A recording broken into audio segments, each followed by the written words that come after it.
Hey guys, Nick Muck 007 here again today, and I wanted to talk to you about making DIY root tabs. So this video is not really going to focus on how to make them. There are 100 other videos out there like that, but what I wanted to show you is a couple of tricks and tips on some things that I discovered along the way, and give you guys an alternative to Osmocote Plus, because everyone talks about how great a DIY root tab that was, but Osmocote is no longer making that formulation, so wanted to give you a couple other options.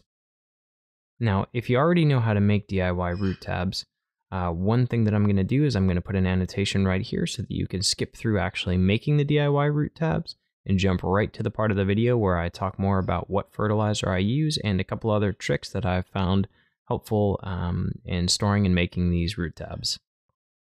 Alright, so what do you need to actually make DIY root tabs? So you need some gelatin capsules, size 00. You need some fertilizer. Now this is what I use instead of Osmocote Plus. I'm going to tell you more about that later, but some kind of fertilizer that comes in the granules that is slow release. Gloves, these are optional, but I think they're helpful. And some kind of bowl. Doesn't have to be blue. All right, pour some of your fertilizer into said bowl. You'll need a couple of gel capsules. Depending on how many you want to make, this could be a 5-minute DIY or a much longer 5-hour DIY for all I know. Okay, once you're ready to go, you just pull the capsules open. Sorry, it's hard to film clear capsules, but I will try to do my best. They just pull apart, and then you use the larger side as a scoop. Just get it full of those little granules. And then all you have to do is put the cap on. That's really it. Then just push it together and you're done.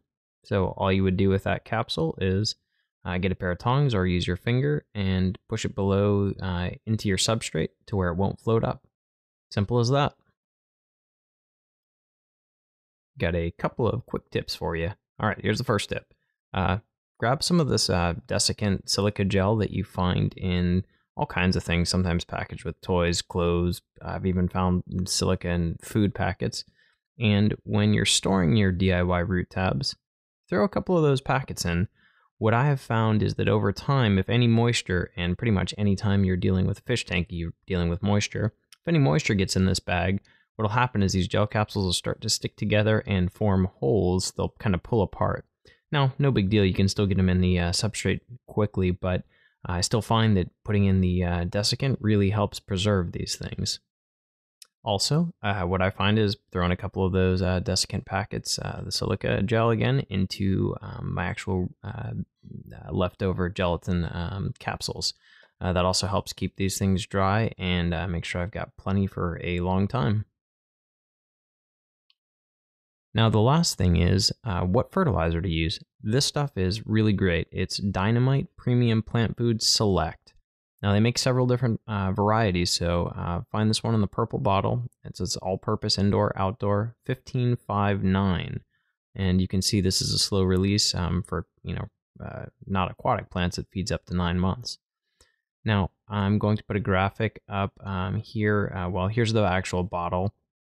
And you can pause the screen and take a look at that and actually see what's in it.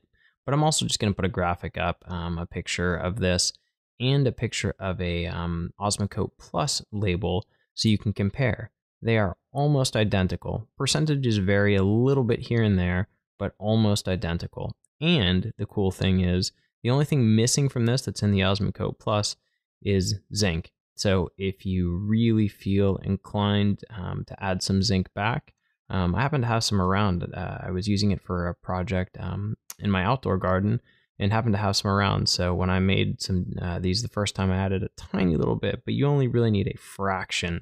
So be careful about adding too much zinc. All right, guys, hope this video was helpful. Hope you learned something. Hope these tips were helpful. And good luck with your DIY projects. See you next time.